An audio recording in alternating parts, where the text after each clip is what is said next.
Thank you so much. We are winding up this kingdom. We started with the origins. We saw a lot about the origins of this greater kingdom. So we are now looking at how it was organized. And basically we are looking at three aspects. There's political, social, and economic. And we shall begin with the political aspect, where we are looking at a highly centralized society. Ankole was a highly centralized society with the Mugabe on top. So Mugabe was at the top or at the helm of this greater kingdom. Mugabe was the king in Ankole, and he was assisted by the chiefs. The chiefs assisted him. Several chiefs, they call them Abakungu. They are the ones who assisted the Mugabe. And it was very unique to realize that, like all other kingdoms in the Inter-Caspian region, the powers were hereditary. He had a hereditary kind of succession, where the son, upon the father's death, his son replaced him, and that was intended to minimize what we call succession disputes. So, because of a very good succession order, there was no problem when the father died, and the princes all knew who would come after him. The powers of the Mugabe were absolute. What do we mean? He had control over everything. Complete powers were vested in him. He had the capacity to appoint, to dismiss, and even demote, even kill. He even had the power, the king had the powers to kill any subject who misbehaved or became indisciplined. So that was the powerfulness of the what? Of the Mugabe. Absolute powers, unquestionable. No one questioned him. In other words, his powers were taken as the law of the land. No one ruled apart from one class, the Bahima.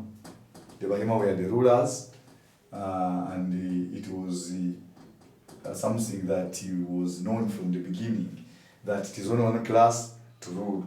And we shall see why. Because they are the ones who had the power, they had the cows, they were a social class that was the most praised, so they were the ones who were supposed to rule. So the Mugabe came from the class of the Bahima, or those who kept the large herds of cattle. And it was a sign of pride, as we shall see later when we go to the social aspect. The Mugabe, the Queen Mother, and the princes formed what they called the royal family. It was the three that formed the royal family: Mugabe, the Queen Mother, and the princes. No princesses. The princesses were not part of this. However, much as they were not part of the ruling class, they were also part of the royals. But the three formed the royal family, and they were the rulers. So the rulers came from this family. Next to the Mugabe was the Enganzi. Enganzi is Kinyankole, but which meant prime minister, or the one who assisted the Mugabe in case he was sick or not present. All issues were directed to the Enganzi. And the Enganzi was also referred to as the Rutinwa, the most feared. Why? Because he could implement decisions without even considering any status, any social status. He would implement from the word go. In fact, he was more feared than the Mugabe himself. That's why they nicknamed him Rutinwa, or the most feared. The kingdom was divided into districts. Why was it done? For easy administration. It was divided into districts. And in total, by the time it reached the 19th century, in total there were 16. There were 16 districts categorized under, headed by a Mukungu. And the Mukungu was appointed to head each of these districts. And we have said in total there were 16, which included Rwampara, Nyabushoji, Kashari, Ibanda, and so many others. All these formed what they called the Ankole subdivision. What was the role of the chiefs? Roles of the chiefs: one, to keep law and order. To keep law and order, that was one of the roles of the chiefs. Number two, to collect taxes. Yes, to collect taxes from the conquered states. Apart from that one, mobilizing people for public works. Apart from that, maintaining internal order and ensuring that people behave the way they are expected from the Mugabe. So in other words, it was order in place, the chiefs. The chiefs were also later given a backup by the standing army. Yes, they had an army, it was standing and always ready for call. The work of the army was: one, maintenance of internal order; two, ensuring that there is peace and unity for all, and ensuring that the boundaries of the kingdom are kept safe from external aggression, from people who can attack the kingdom from any direction. So it kept surveilling, it kept a 24-hour surveillance over the kingdom's boundaries. Under the social aspect, we look at two classes, that is to say, the Hima class and the Bairu class, as we saw. These classes were always despising each other. But who's despising another? It is the Hima despising the what? The Bairu. And of course they looked at them as inferior. The Hima looked at the Bairu as an inferior class, which was always disregarded, even when it was time for social meetings and the Muiru put up the hand, he was told to put it down because of the nature of his class. They were disregarded. So these and the poor were always in the ones who carried out personalism, and whereas these ones carried out cultivation. So the Hima looked at the Bairu class with a lot of despise. Marriage between classes not allowed. There was no way a Muhima would marry a Muiru because of the social status. And they looked at it as a taboo. So there was no, even sexual intercourse between the two was disregarded. That was how society was unfair in Ankole. Cattle was a sign of prestige. So owning a lot of cattle was like prestige. The more the cattle, the more the social status. They would even ask each other in social meetings, how many do you have? So me, I have very many. So sign of status was owning cattle. Another one would even tell, mine are even eating each other with the tails. And then so you can even see the kind of status that was attributed to the cattle. So whoever had a lot of cattle would even be appointed to be a chief. So that was even one consideration. So that was the cattle. Cattle was also used for dawari or kujuga. They would use it for kujuga and kuhinjira. So cattle would be used in those social functions. And also they would use the cattle as a reward. As a reward for who? As a reward for the most prominent servants. Those who are hardworking and those who are loyal and obedient to the Omugabe. They would be given cattle as a sign of a reward to the chiefs. Those who were so important in hard work and all that. The people with special skills were respected. There were people with special skills. What were those skills? Skills like carpentry, skills like all those crafts were always blessed. Even sportsmen in Ankole were always respected. That one is given respect because of a particular skill that one was talented in. The Banyankole believed in supreme God. the supreme god, the most highest, the ones they called Ruhanga, or God, the highest God, Ruhanga Rio, that God is there. They believe that God existed, and that's the one they believed in. But apart from Ruhanga, the one that they believed was the supreme and the most high, they had also others. There were other small ones, the smaller gods. That is another aspect of the social level.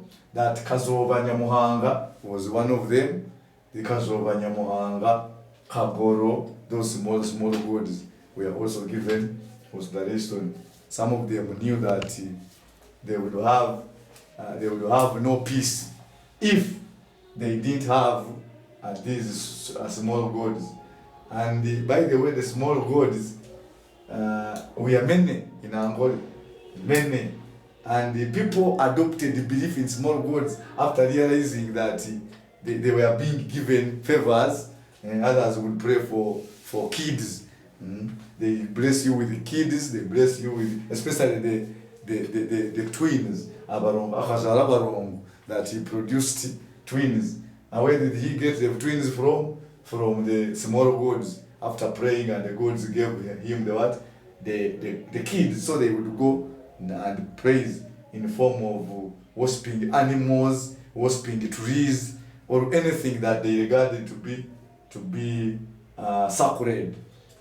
Apart from that, the gods would be made happy. How do they make the gods happy? By sacrificing to them, slaughtering an animal for the gods to eat. They would sacrifice the blood, and the moment the blood got dissolved into the ground or under the tree they were worshipping, they knew that the gods were now happy. That one was intended to appease the gods or to make them happy. They also believed in the spirits of the dead, the dead, those who had died long ago. They knew that or the ghosts would now come to haunt. They would come to haunt those who were still alive. So they feared the dead. They respected them. So whoever had a problem, they would say the gods are not happy. They would come back. The dead are not happy. If you misbehaved and mistreated the people, especially for those who died, they would come back to haunt you, or they would come back to advise. They would advise those who were doing good things, and they would haunt those who were doing bad things. That one was the social aspect. Turning to the economic aspect, we look at a lot of economic activities carried out to benefit the Banyankole economically. The most important was cattle rearing. The most important was cattle keeping. And they kept a type of cattle known as the long-horned cattle. The long-horned cattle is a Mahemba Marida, those with long horns. They call them the Ankole type. The Ankole type, which was kept by the Bachwezi. So we look at the Bachwezi more of Ankole. That's why they say the Bachwezi were related to the Hima. They were related to the Hima. When we are looking at the origin of the Bachwezi, they were related to the Hima. That's why they are keeping the same animals, the same type, Ankole type, the long-horned cattle. And of course, it was kept by one class, and those are the Hima. Apart from cattle keeping, there was also cultivation or crop growing. Crop growing, which was done for subsistence for their own, and at the same time, the balance would be bartered. Bartering, that is exchange of goods for goods. The balance would be bartered with the neighbors, as we shall see when we come to trade. And who did that? Who did the cultivation? It was basically the Bairu, a class which was only restricted to the cultivation. So because of the status they had, they would be able to carry out cultivation. Iron working was one of the activities carried out by the Banyankole. They made iron implements, very nice implements for defense and for even exchange.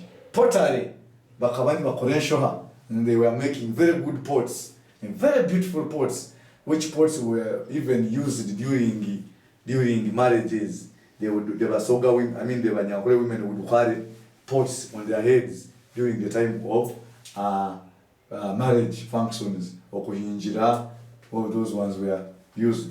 Trade with the neighbors, especially Banyoro and those of Karagwe. Those were the trading partners. Carpentry, we said those with special skills were appreciated. So the carpentry was also forming part of the local revenues for the Banyankole. And lastly, they did local crafts. Into